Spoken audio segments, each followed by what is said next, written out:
Welcome to the Ultimate Gaming Realm, and this is your curator, Dixon, logging on. Resident Evil. Action, horror, blood and gore, and fictional violence begins to boost my love into the realms of gaming much further than a walk in the park with games like Mario, Zelda, Pac-Man, or Sonic. At age 12, that's when my new level of gaming has already taken a ladder up into the realms of mature gaming, with the likes of games such as Mortal Kombat, Wolfenstein 3D, Doom, and Night Trap. Then in 1995, the next generation of gaming from the 16-bit era was moving up into the 32-bit, 64-bit era. For instance, by fall of 1995, the launch of the CD-ROM console that was about to change the world of gaming forever, when the Sony launched their first video game console. And that console is the PlayStation. The PlayStation had interesting launch titles of games like Twisted Metal, Tekken, Jumping Flash, Loaded, Ace Combat, Ridge Racer, Wipeout, and the superior console port of the time of Mortal Kombat 3. Around the time before the launch of the PlayStation, inside of a gaming magazine, I think it was EGM or GamePro, I found a game that looks like it's going to boost up the next generation of gaming with a third-person action survival horror to its finest. And that game is Resident Evil. Resident Evil was released in March of 1996, and it was my first PlayStation game I ever owned. I rented the game a few times before I saved up and bought a copy 2 months after I got my PlayStation for my birthday. And playing a third-person survival horror game has been a new experience for me since the 16-bit era. Well, actually, I did play the 3DO demo of Alone in the Dark at a store for example, which was a year before the PlayStation console was released.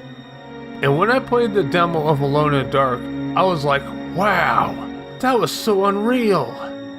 The reason why I thought of it at the time is because I was limited to 16-bit consoles and I couldn't get a computer because computers were expensive. Our family didn't get our first computer until 1998.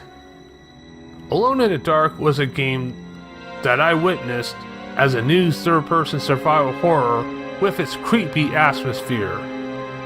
Sure, the 3D polygon graphics for Alone in the Dark doesn't stand out for today, but everything else about Alone in the Dark is still memorable, and it's a game that's worth getting back into.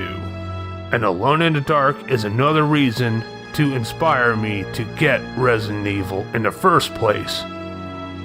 Resident Evil was first released in Japan. Resident Evil in Japan was titled as Biohazard, and the game was created by Shinji Mikami.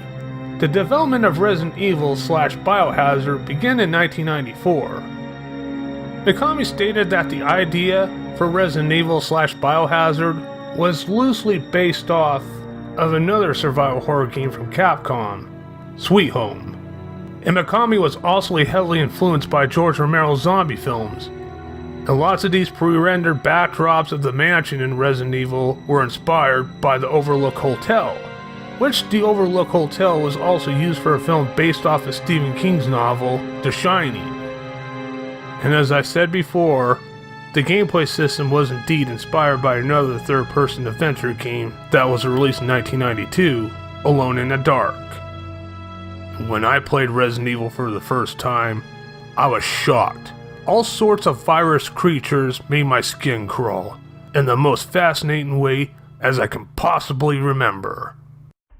Playing a game in 3D like Resident Evil on the PlayStation was a brand new experience for me since playing the 2D games from the 16-bit era. And Resident Evil is another step up into the realms of violent video games with a third-person survival horror perspective.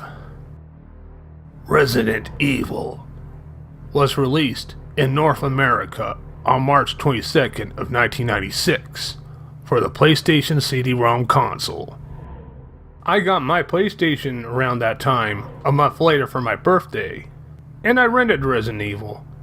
Now, I already knew from the looks of the images that I already seen in the magazine, I already had the hard-on for the game, with 3D characters of the protagonist, zombies, infected dogs, crows, giant spiders, and a giant snake.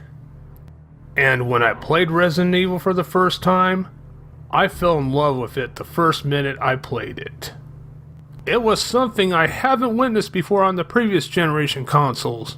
And when I played Resident Evil, I feel like I was in control of a new dimension in the world of gaming. And I also felt control in the new world of survival horror gaming. I mean, I played games like Ghosts and Goblins, Castlevania, Night Trap, and Doom, but Resident Evil is a game that sets a new course for the future of gaming. And Resident Evil also marks a new beginning of a video game franchise that's been around for over 20 years. And the franchise is still going strong to this day. What makes Resident Evil so unique? All around, it has a third-person gameplay style, with a decent layout of controls, with a decent combat system, and the PlayStation controller had a comfortable grip for the game. Plus other things that came across in Resident Evil, such as doing mini puzzle games, and investigating and looking for clues to what happened around the mansion. And boy, if you play the game and progress further, you will be surprised. Well, I was. Of course, when I rented Resident Evil, I didn't finish the game because I didn't have a memory card at the time. So I got a memory card, and about a month and a half later in June, I bought the Resident Evil game in its long box. Of course, the PlayStation started out with the long boxes until the last quarter of 1996 when they decided to do away with the long boxes and go on with the regular jewel cases. Which makes more sense, and it's very convenient that way. Anyway, Resident Evil was my first PlayStation game that I purchased, and having the memory card makes the game much more easier to play, because without the memory card, you can't save any game. I was learning about memory cards and also learning that CDs are much more different than cartridges, and CDs didn't have built-in memory like cartridges did. And at the time, not very many consoles had built-in save memories, and that was something new at the time that I learned. Like Alone in the Dark, the graphics in Resident Evil may be dated for today's standards, but the graphics back then was quite something, and like Alone in the Dark, Resident Evil is still playable as of today. And also like Alone in the Dark, Resident Evil will always be a true classic, and it will always be part of my video game memories. Now there are two selectable characters, Chris Redfield and Jill Valentine, and the story will differ on which character you select, so each character has their own exclusive, including one co-star member that's a part of each other's storyline that's exclusive. Jill's story has Barry, and Chris's story has Rebecca, and they both have certain type of weapons that are exclusive in their story as well. And Chris can hold up to 6 items, and Jill can hold up to 8 items. Chris has to use all keys to unlock everything. And Jill is given a lockpick for lockable desks and some lockable doors. And the bazooka is exclusive to Jill. And the bazooka has 3 choice of rounds: the explosive rounds, the acid rounds, and the flame rounds. And Chris later in the game finds a flamethrower which is temporary. So if you want to start out on the easiest path, I would start with Jill. Now the weapons that can be used by both characters, starting with the combat knife, which is useless in most ways, unless if you want to be more conservative on your ammo. And the weakest gun in the game is the one you start out with, is the 9mm Beretta, but it still comes in handy. Now onto the powerful weapons such as the shotgun, which can do more damage and spread every hostile in your sight up close.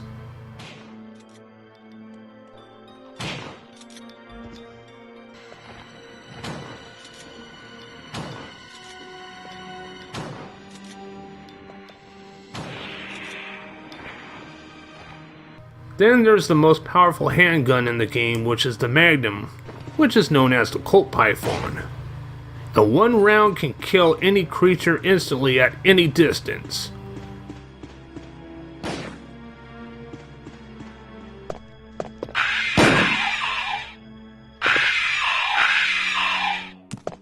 Blow the head clean off of any zombie that comes by.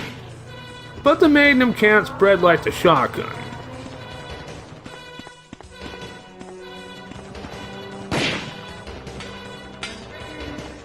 And now the most powerful weapon in the game is the rocket launcher.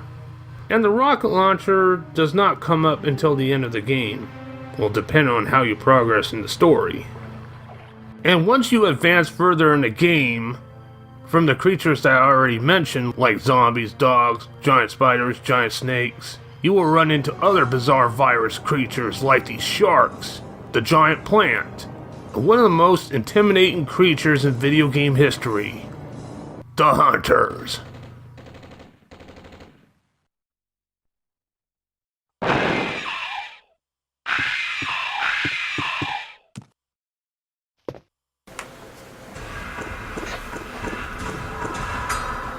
What the heck?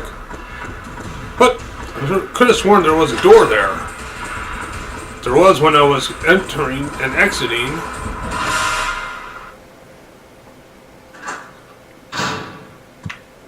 What the...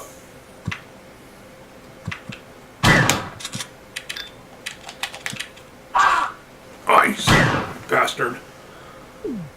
Okay, I think I'm good on health. What the fuck?!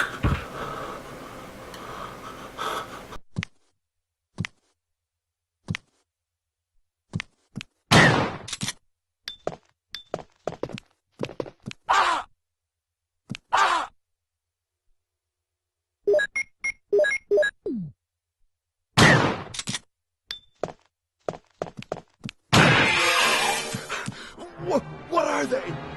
Monsters? Rebecca! She's still in the house? After you clear the hallways of the mansion, you go through a dormitory and get back from the dormitory, re-enter the mansion. These motherfuckers are all over the place. Yeah, these motherfuckers make my skin crawl. These hunters sometimes move slow, but when they spot you in sight, they move pretty fast. And some of them can jump, but depending on your status of health, they'll use their claws to cut your head off clean.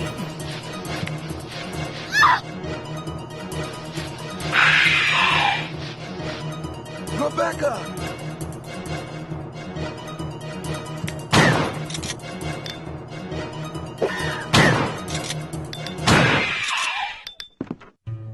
Rebecca! Chris!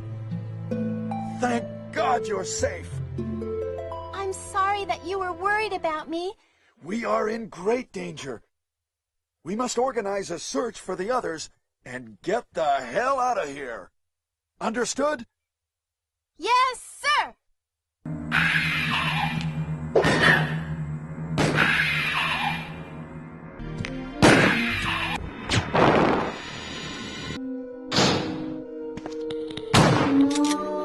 Naked zombies?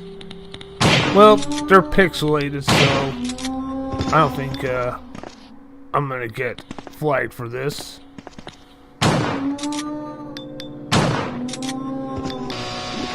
These are the lab monsters. And not to forget to mention the ultimate super soldier, Tyrant.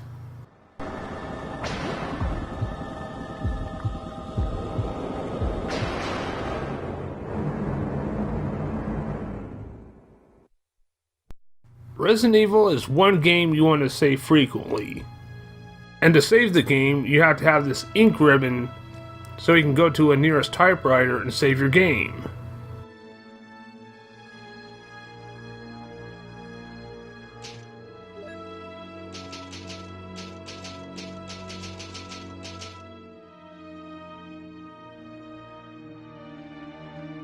The game is set in the year 1998. 2 years after the release of the game. And it's set in the fictional city, Raccoon City, and don't expect to find any raccoons in that city, by the way. The game is involved with certain type of conspiracies involving this outbreak between the stars and the pharmaceutical company Umbrella, who happens to be behind this outbreak with the secret experiment and a double agent. One agent working on both sides, that is. 2 teams were set in to investigate the incident involving this outbreak, the Bravo team and Alpha team. Chris and Jill both represent the Alpha team. The STAR stands for Special Tactics and Rescue Service, who've been assigned by the Raccoon City's police department. Now, Resident Evil does have multiple endings, and it varies on the choices you make in the story with either character. And there are unlockables if you beat the game in the proper way.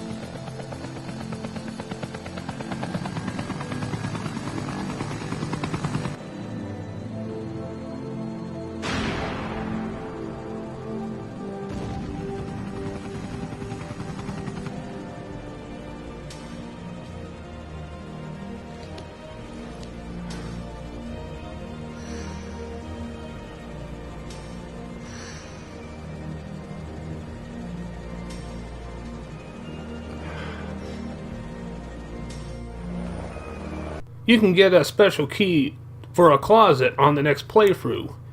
In order to get the special key with either character is you have to save both of your friends. Chris has to save Jill and Rebecca, or Jill has to save Chris and Barry. And what this special key does is unlock a closet in that one room on the first floor of the mansion so you can change your attire. Yeah, you can change clothes and each character has one attire to choose from.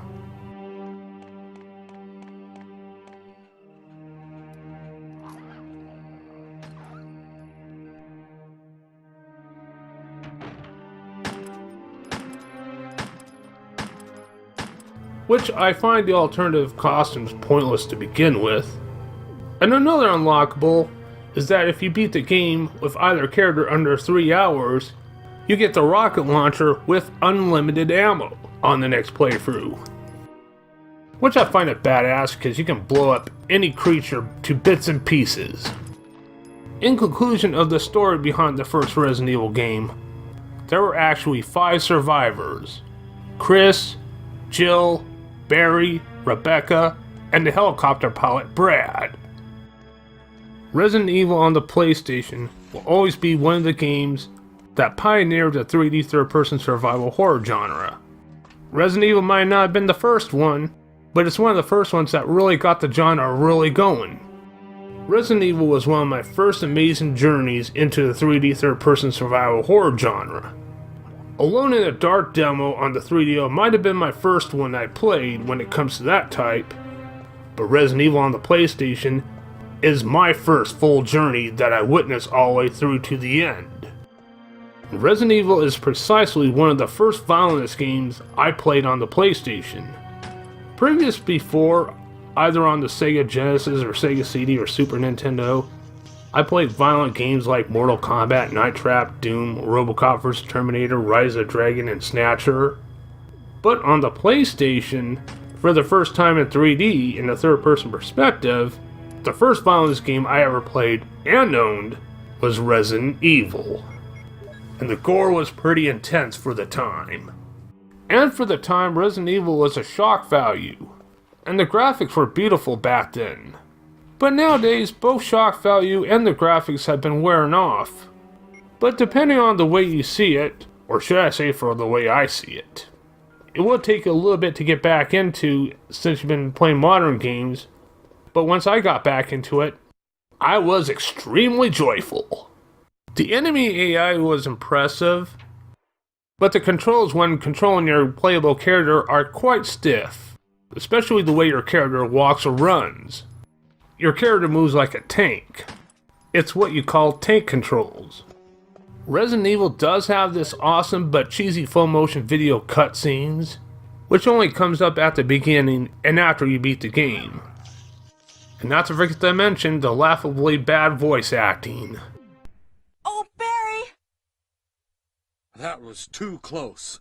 You were almost a Jill sandwich. You're right. Barry, I can use a Jill sandwich myself. And of course we gotta look on the bright side, it was still early CD-ROM technology.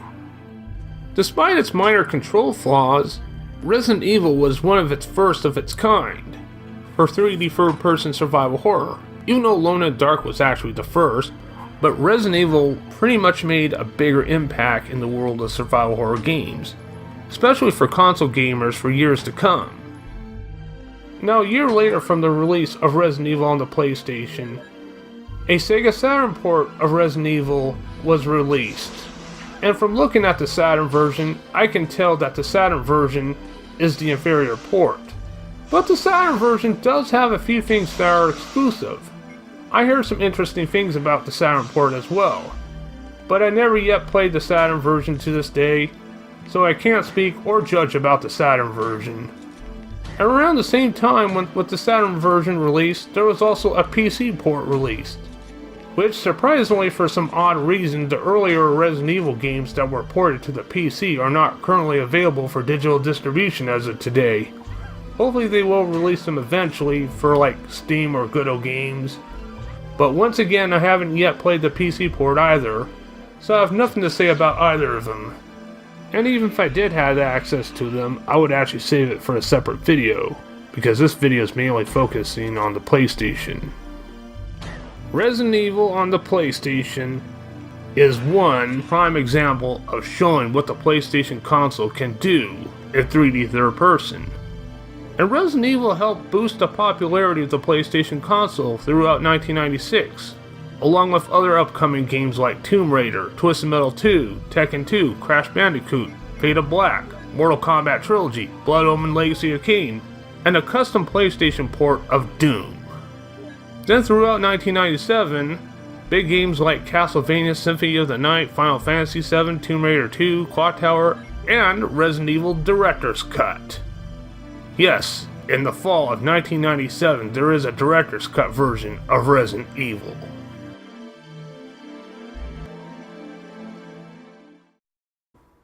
First, before I get into the Director's Cut version, I want to address that during 1997, Capcom was working on Resident Evil 2, but I guess Capcom had an idea to hold the fans over until the full release of Resident Evil 2, by releasing the Director's Cut version of the first Resident Evil game.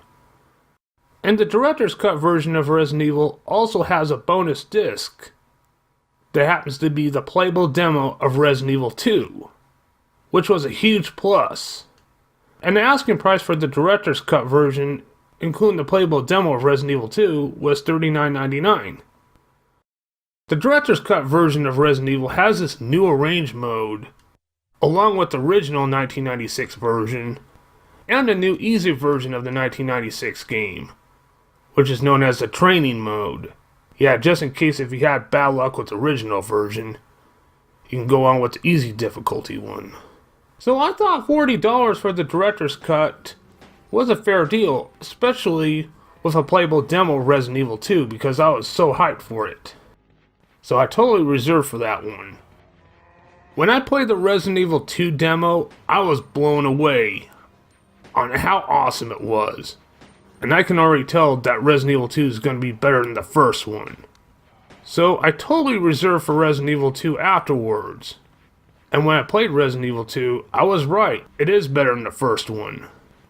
But the video is mainly focusing on the first Resident Evil game and the Director's Cut version of the game. So now let's get back into the Director's Cut version of the first game. The Director's Cut version of the game fixed a few things for all versions, such as adding an auto-aim, which was in the original Japanese version and they didn't add it in the US version. Which is another thing I didn't mention about the first Resident Evil game. because I had issues with aiming and wasting ammo. So I'm glad they added the auto aim mode to make aiming much more easier than before. Now this new arrange mode playthrough increases the challenge to the Resident Evil game. With different camera angles, more creatures in one room than usual, some zombies move faster, most items have been switched around throughout the entire game, plus Chris and Jill have new costumes, which you can go to the closet without a special key to enter this time. So if you don't like the new costume, you can either change into your old costume or the bonus one from the original. And the arrange mode also has a custom Beretta, which can work better than the original. Well, sometimes it can and sometimes it can't.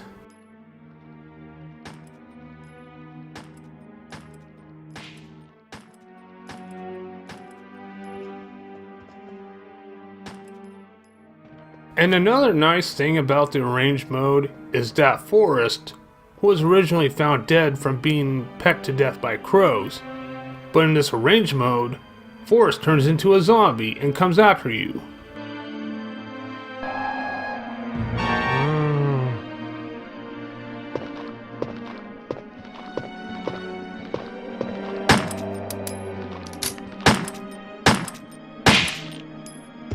Unfortunately, he's the only star member that turns into a zombie though. But hey, at least it's a cool change they did though. Now I'm quite impressed with the range mode they added in the director's cut, but the only big thing in the range mode is that the range mode can be very difficult. Much more difficult than the original mode for either Chris or Jill.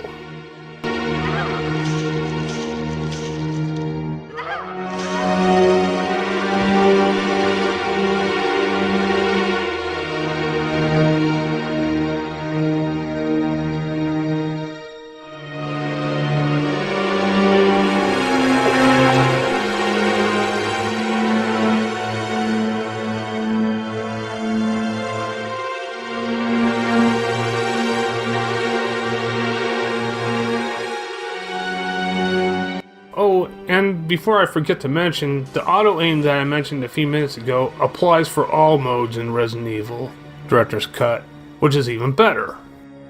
What else? Oh yes! If you beat the arrange mode in the correct way, you get a Colt Python with unlimited ammo for the next playthrough.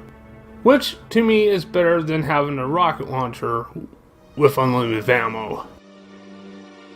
Now, the director's cut version of Resident Evil is supposed to have the uncut and uncensored scenes that was in the original Japanese version. Oh yeah, I forgot to tell you, the US version of the original 1996 Resident Evil game was censored when it comes to the cutscenes. The gory cutscenes. The Japanese live-action intro cutscene was in color instead of black and white, like the US version. But strangely, most of the equipment was still there. However, we soon discovered why.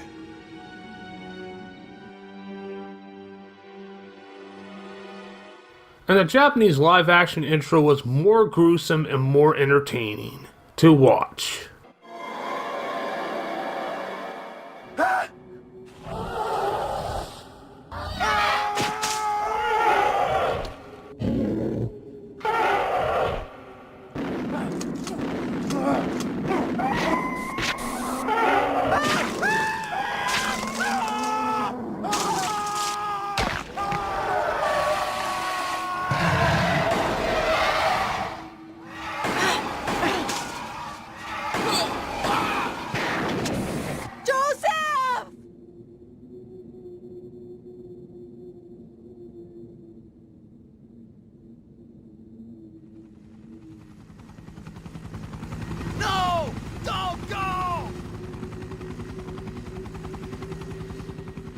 And then there's this animated cutscene of the first zombie scene, where you see in the uncut version of the game is that the zombie is dropping Kenneth's half-eaten head onto the ground before he turns around and spots you. The uncut and uncensored version was promised to be part of the director's cut. And on the back of the CD cover, it even said that the director's cut version includes the uncut scenes. But this is where one of the biggest fuck-ups in video game history comes in. Capcom fucking lied. It's false advertising. Because when I play the director's cut at any mode, it's the same pussy-ass censorship they had in the original 1996 version. It was misleading to many consumers with backlash of criticism. And I don't blame them. Damn it. It blows my mind. How could they fuck that up? Well, I got an answer. This is all due to a localization error. So what did they do to make up for it? Capcom decided to release the uncensored intro and other uncensored scenes of the game on their website as a free download, which can now be found on YouTube these days. Well, I guess back then that makes up for it. But damn, I can never get over the fuck up they did. Now, I wouldn't exactly say Capcom lied, and I'm sure they weren't trying to lie to us either. They were just fucking clumsy with this error. Besides that big ass flaw I just mentioned, Director's Cut is amazing. It helped improve the original 1996 version with all 3 modes. The auto aim was really helpful. And of course they had the playable demo of Resident Evil 2. So back then $40 for the Director's Cut was worth it. But still, I would like to stress out again about the lack of the uncut material that Capcom promised.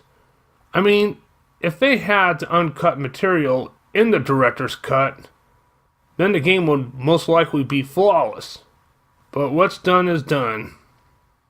In January of 1998, Resident Evil 2 was released, and as I expected after playing the demo, Resident Evil 2 is better than the first one. But still, this video is mainly about the first Resident Evil game, and I'm still not done talking about it yet.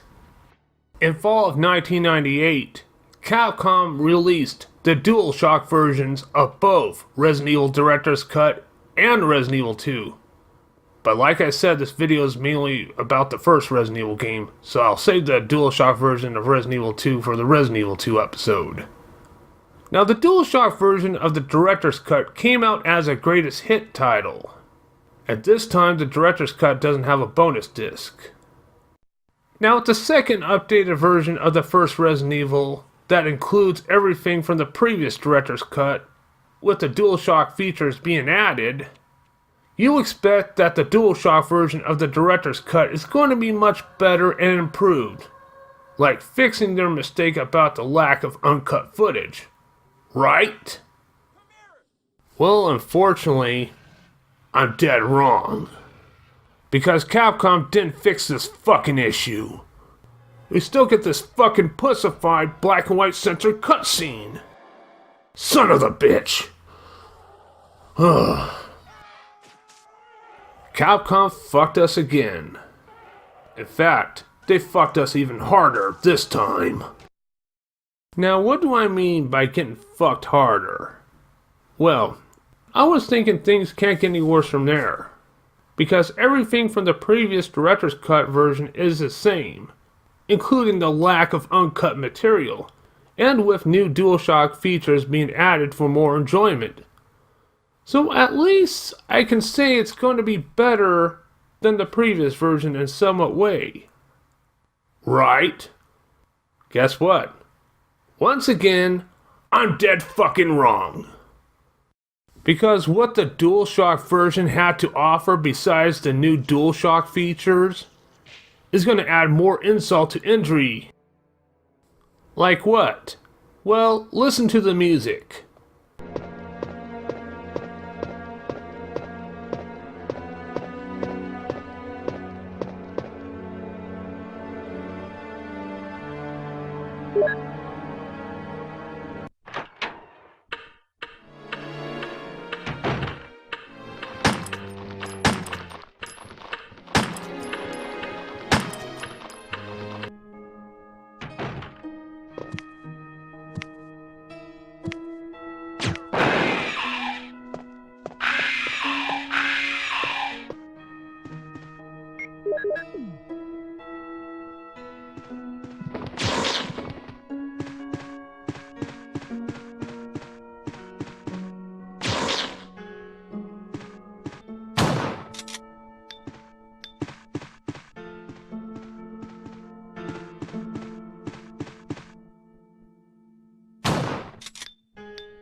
The music in the DualShock version changed!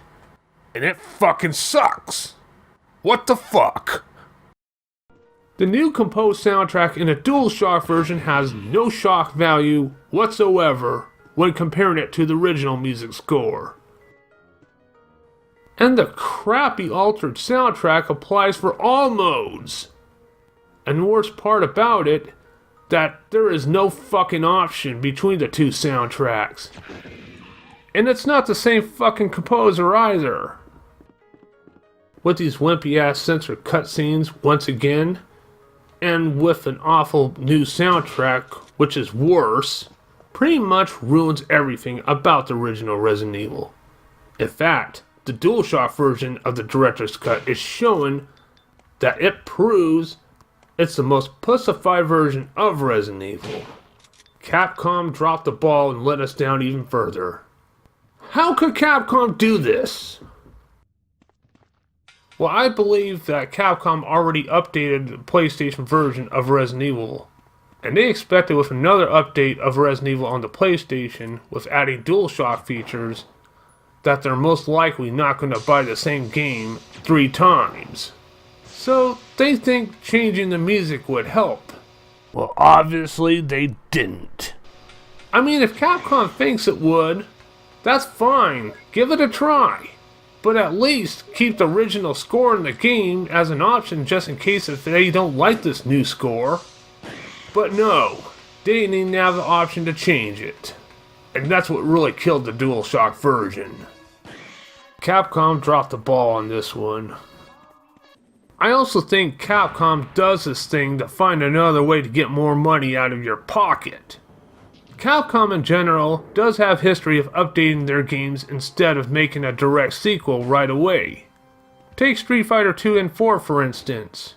At least they actually add more good stuff to those ones, but they fucked everything up when updating the first Resident Evil game. And sadly, the DualShock version of Resident Evil is the only version of the first Resident Evil game that's on the PlayStation Network. The only good thing that the DualShock version that Capcom had going for is the new DualShock features with the thumbstick movements and the rumble vibration feature. Other than that, Capcom made a shit stain out of the DualShock version. Well, that concludes the first Resident Evil and its director's cut games on the PlayStation. Overall, I would say the best version out of the 3 would be the first director's cut version. But the only way to get the version 1 of the director's cut is as a physical copy. Of course, there was a remake of the first Resident Evil game released in 2002, which that remake was later updated for HD consoles. But I will do a separate video on that one in due time. And in 2006, there was also a Nintendo DS version of the first Resident Evil game, except they call it Resident Evil Deadly Silence. And they added new features to that one for portable use. But like the Saturn or the PC, I haven't tried that version yet either. And of course I'm mainly talking about the PlayStation version. Now since I'm done with the first Resident Evil game and its director's cuts on the PlayStation, next Resident Evil game will be on the PlayStation again. Except it will be on the second game, Resident Evil 2. Until the next time, this is Dixon of the Ultimate Gaming Realm, logging off.